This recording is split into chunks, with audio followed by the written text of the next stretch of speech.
அன்பார்ந்த எனதருமை யூடியூப் நேயர்களுக்கு வணக்கம். ஆன்மீக வாழ்க்கையால் பெரும் பணம் சம்பாதிக்கணும். ஒரு ஜோதிடம் பார்க்கின்ற நபராக இருந்தாலும் சரிதான், இல்ல ஆன்மீக வாழ்க்கையில் இருக்கின்ற ஜக்கி வாசுதேவம், அது ஆன்மீக வாழ்க்கை. பெரிய பெரிய சாமியார்கள் இருக்காங்க இல்லையா, பெரிய பெரிய சாமியார்கள் ஆசிரமம் வச்சு நடத்துறவங்களாம் சாதாரண ஆளுன்னு நினைச்சிடாதீங்க. அவர்களை ஒரு காவல்துறை கூட போய் ஒன்றும் செய்ய முடியாத அளவில் இருப்போம். எப்படி அப்படின்னா என்ன சொல்றேன்னா, அதுக்கு ஒரு ரகசியம் இருக்கு. நிறைய பணம் வேணும் அப்படின்னா என்ன சொல்றேன்னா, சில பேர் லாட்டரி டிக்கெட்டை நாடி ஓடுறீங்க, லாட்டரி டிக்கெட்டை போய் நாடி ஓடுறீங்க. இல்லைன்னா ஏதாவது அதிர்ஷ்டம் வேணும், அதிர்ஷ்டம் வரணும் அப்படின்னு சொல்லிட்டு ஓடுறீங்க. திருவண்ணாமலை கிரிவலத்தை சுத்துறீங்க. நீங்கள் போகாத இடம் எங்கேயுமே இல்லை. ஆனால் உங்க ஜாதக கட்டத்தை என்ன சொல்லலாம்னா, அழகாக நல்லா சல்லடை போட்டு நீங்கள் நல்ல ஜோதிடர்களிடம் உங்களுக்கு என்ன சொல்லணும்னா ஒரு பழக்க வழக்கங்கள் வேணும். இந்த மாதிரி என்ன சொல்ற பழக்க வழக்கங்கள் இருக்குது, வச்சிருப்பீங்க. எல்லாருக்கும் ஒரு பழக்க வழக்கங்கள் இருக்கும். ஆனால் ஒரு ஸ்பிரிச்சுவல்ல பணம் வரணும். ஸ்பிரிச்சுவல் என்று சொன்னால் ஆன்மீக லைஃப்ல பணம் வரணும். இந்த நாங்கெல்லாம் ஒரு 27 ஆண்டுகளாக ஆன்மீகம் சார்ந்த விஷயத்துலதான் இன்னைக்கு வரைக்கும் பணம் சம்பாதிச்சுட்டு இருக்கோம். அது ஜோதிடத்திற்கு தான் பெருமை. ஜோதிடத்தை நம்ம மண்டிட்டு வணங்கிக்கிட்டு தான் இருக்கும். என்ன காரணம்? இதுதான் வாழ்க்கை கொடுத்தது, அற்புதமான யோகத்தை கொடுத்தது, அற்புதமான குழந்தைகளை கொடுத்தது, அற்புதமான வசதி வாய்ப்புகளை கொடுத்ததற்கு இந்த ஜோதிடத்திற்கு நான் இன்னமும் தலை வணங்குவேன். இன்னும் என்னுடைய சந்ததிகள் தலை வணங்கி கொண்டுதான் இருக்கு, தலைவலை வணங்குவாங்க. இதுல என்ன ஒரு ஒரு பிரச்சனை அப்படின்னா, ஒரு மனிதன் என்ன சொன்னான்னா தேவதா லக்கணம் இருக்கு. நான் ஏற்கனவே பேசியிருந்தாலும் அன்றைக்கு பேசினது அதுல ஒரு கருத்து சொல்லியிருப்பேன். இப்ப திரும்பவும் பேசுறேன்னா எக்ஸ்ட்ரானரியா ஏதோ ஒரு கருத்து கிடைத்து விட்டது, அதை மக்களுக்கு சொல்லுவோம். அப்ப அந்த மக்களுக்கு சொல்லும் போது என்ன சொல்லலாம்னா, அவர்கள் அதை புரிந்து அவர்களாகவே அதை சரி செய்யணும். அவர்களாகவே அதை சரி செஞ்சுக்கணும். ஓ, இப்படி ஒண்ணு இருக்குதா, நம்மளும் ஒரு ஆன்மீகத்துக்குள்ள போய் 4 பேருக்கு நன்மை செய்து அதன் மூலமாக ஒரு வருமானம் தன்மைகள் வருவதற்கு நம்மளும் முடியும் அப்படிங்கிற ஒரு ஸ்பிரிச்சுவல் மைண்ட் உங்களுக்கு கிடைக்கணும்னா நீங்க என்ன செய்யணும் அப்படிங்கிற ஒரு விதி இருக்கும் இல்லையா. அப்ப சந்திரனுக்கு 159, உங்க சந்திரனுக்கு, உங்களுக்கு சந்திரன் நிற்கின்ற இடத்திற்கு 159 இருக்கு. சந்திரன் நின்ற இடம், சந்திரனுக்கு நின்ற இடத்துக்கு 5ஆம் இடம், 9ஆம் இடம். இதுல 3ல் 1 என்ன சொல்லலாம்னா கண்டிப்பாக உபயராசியா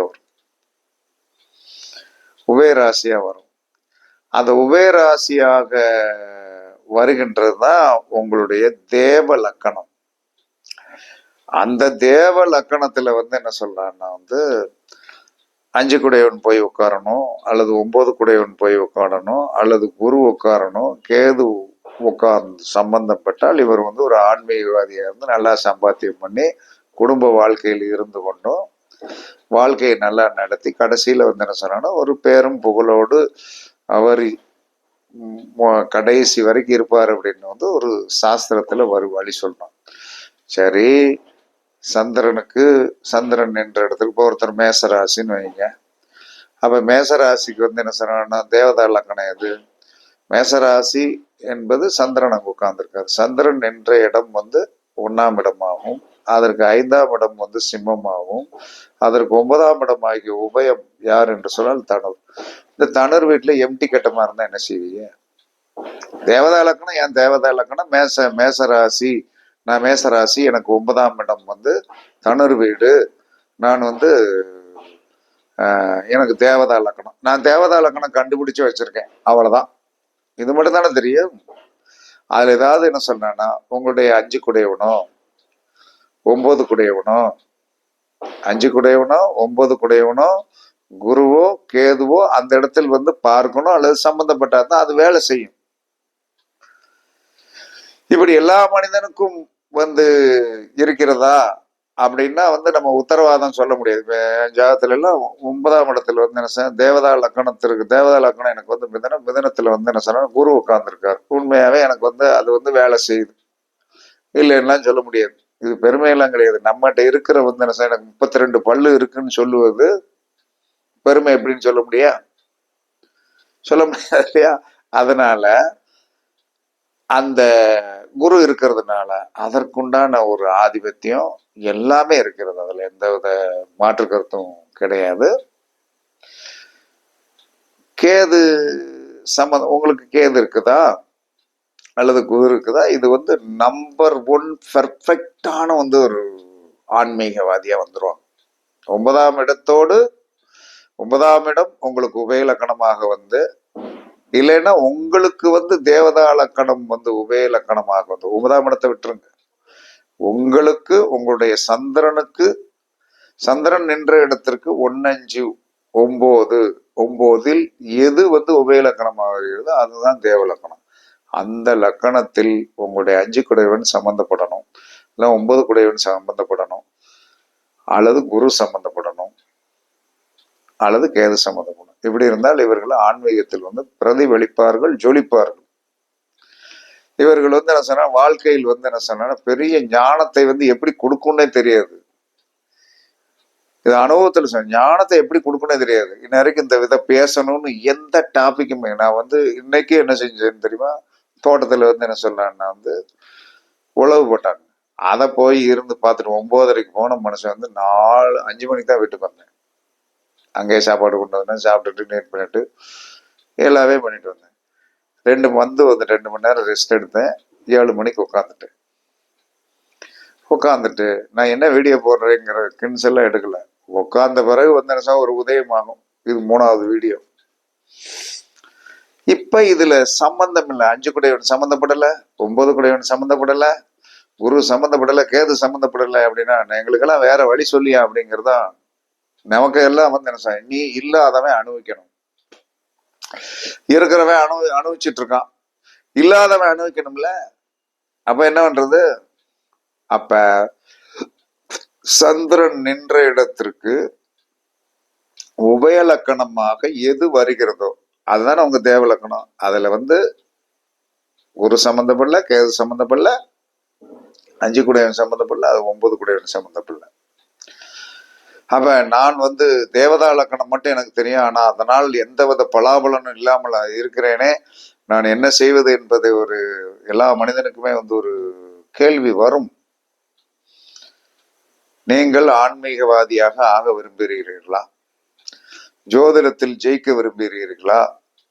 அல்லது வந்து என்ன சொல்றான்னா வந்து பெரிய தத்துவ ஞானியாகவும் இயற்கையாக நமக்கு வந்து ஒரு உணர்வு, அதாவது ஸ்பிரிச்சுவல் மைண்ட் அப்படிங்கிறது ஒவ்வொருத்தருக்கும் என்ன சொன்னா ஒரு உணர்வு. அந்த உணர்வை சொல்ல முடியாது, எப்படி வருதுன்னு சொல்ல முடியாது. ஆனால் உணர்வோம், இதை போய் செய்ய அப்படின்னு வந்து ஒரு எங்கே இருந்த ஒரு கட்டளை நடக்கிறது, அதை செய்யறோம், அது சக்சஸ் ஆகுது. அதே மாதிரி ஒவ்வொருத்தருக்கும் ஒவ்வொரு விதமாக கடவுள் வந்து என்ன சொன்னா ஒரு வழியை காட்டுகிறார். எனக்கு காட்டின வழியை வந்து உங்களுக்கு நான் காட்ட முடியாது. அதை நீங்கள் வந்து செயல்படுத்துங்கள் என்று சொன்னால் அதை தோத்து போயிட்டு என்ன சார் நீங்க சொன்னது சரியா நடக்கலைன்னு தான் சொல்லுவீங்க.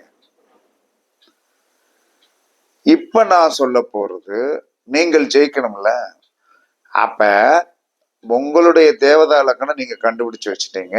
அதுல எந்த கிரகமுமே வந்து நான் சொன்ன 4 விதமான அமைப்புகளில் வந்து சம்பந்தப்படல அப்படிங்கிறவர்களுக்கு, இவர்களும் தேவதா லக்கணத்தின் மூலமாக பெரிய யோகங்களை அடைய வேண்டும் என்று நினைத்தீர்கள் என்று சொன்னால் உங்களுடைய சந்திரன் நின்ற இடத்திற்கு எது தேவதவா லக்கணமாக அந்த உபய லக்கணம் வருகிறதோ அதில் உங்களுடைய பிறப்பு நட்சத்திரத்திற்கு தாராபலம் உள்ள நட்சத்திரத்துல பேரை வச்சிருங்கய்யா.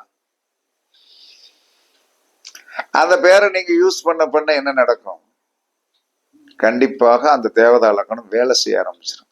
இன்னைக்கு என்ன சொல்றான்னா தேவதா லக்கணத்திற்கு தேவதா லக்கணத்திற்கு தேவதா சந்திரனுக்கு 9 இல்ல சந்திரன் இருக்கின்ற இடமே வரலாம், சந்திரனுக்கு 5 வரலாம், சந்திரனுக்கு 9 வரலாம். இது நம்மளுடைய பிறப்பு நட்சத்திரத்தை பொறுத்து.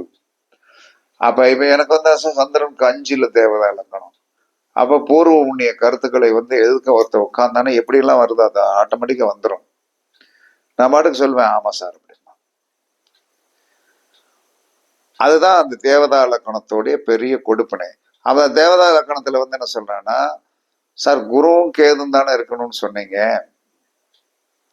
அல்லது உங்களுடைய 5 குடையவன் இருக்கணும்னு சொன்னீங்க, அல்லது 9 குடையவன் இருக்கணும்னு சொன்னீங்க. என்னுடைய தேவதா லக்கணத்தில் தேவதா லக்கணத்துல எந்த எதுவுமே இல்லை, 5 குடையவன் சம்பந்தப்படலை அப்படின்னு சொல்லி வரும்போது, அதுல போய் உங்களுக்கு தாராபலன் இருக்கிற நட்சத்திரத்துல பேர வைங்கன்னு சொல்லும்போது அங்க புதிதாக ஒரு சந்திரனை உருவாக்க முடியும். நீங்க ஒரு பேர் வச்சு புழக்கத்துக்கு விட்டே புழக்கத்தில் நீங்கள் பயன்படுத்தினீர்கள் என்று சொன்னால் புதிதாக உலகத்திலே ஒன்று சூரியனை உருவாக்க முடியாது,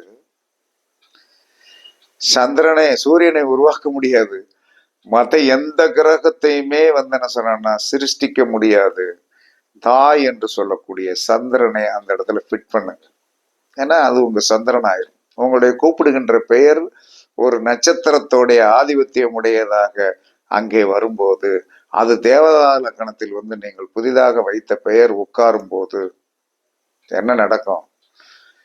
அப்படியே என்ன சொன்னா உங்களுக்கு உடல் உள்ளம் அனைத்து விதமானது என்ன சொன்ன ஃப்ரெஷ்னஸ் ஆகும், உறுதியாக ஃப்ரெஷ்னஸ் ஆகும்.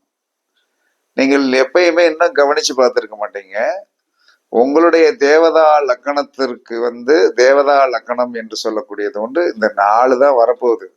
மிதுனம், கன்னி, தனுசு, மீனம், இந்த 4ல ஒண்ணுதான் வரும்.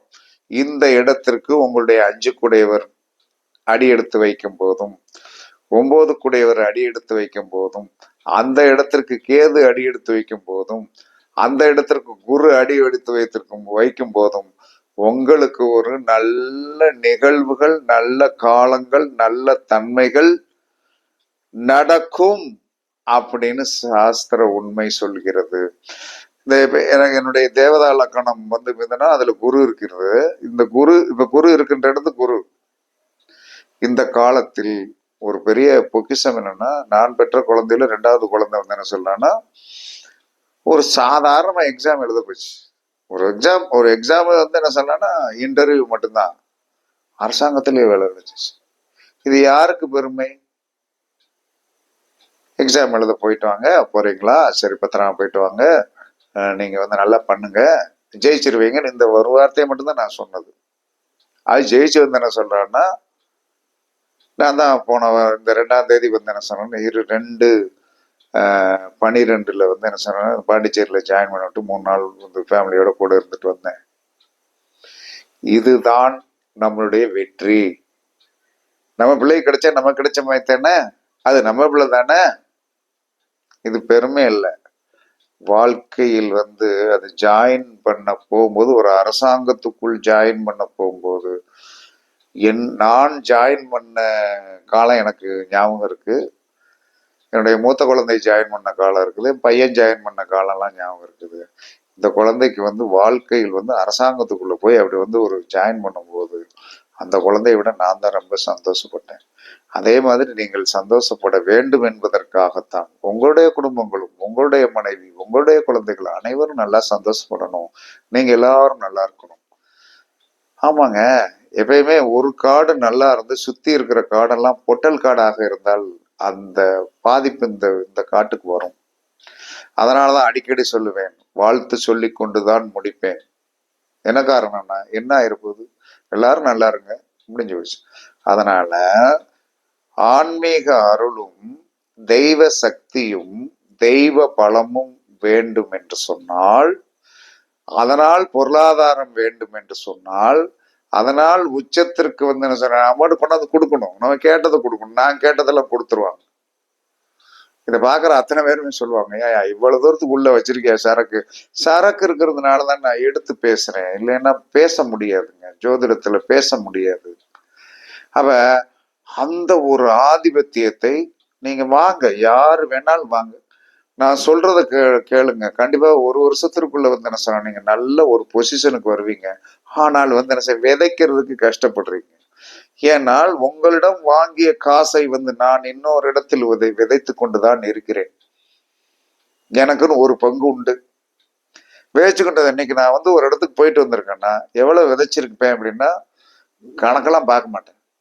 எல்லாரும் போகும்போது வந்து என்ன சொல்றேன், கையெடுத்து கும்பிட்டு ஐயா நல்லா இருந்தேன், நல்லா நல்லா போயிட்டு வரேன், நல்லா போயிட்டு வரேன் அப்படி சொல்ற அளவுக்கு வந்து என்ன சொன்னேன், நான் வந்து பிறரை திருப்திப்படுத்துவேன். இது என்னுடைய கணக்கு, என்னுடைய அமைப்பு. அதனால தேவதா லக்கணம் 4 கட்டத்துல 8க்கு 4 கட்டத்துல ஒரு கட்டமா தான் வரும். உபயராசியில ஒண்ணு உங்களுக்கு வரும். அதுல வந்து என்ன சொல்லலாம்னா, அதில் உங்களுக்கு தாராபலன் உள்ள நட்சத்திரம் ஒண்ணு வரும். அதுல உங்க பேர் வச்சேன்னா நீங்கள் செயற்கையாக உருவாக்கின அந்த சந்திரன் அங்க போய் உட்காரும்.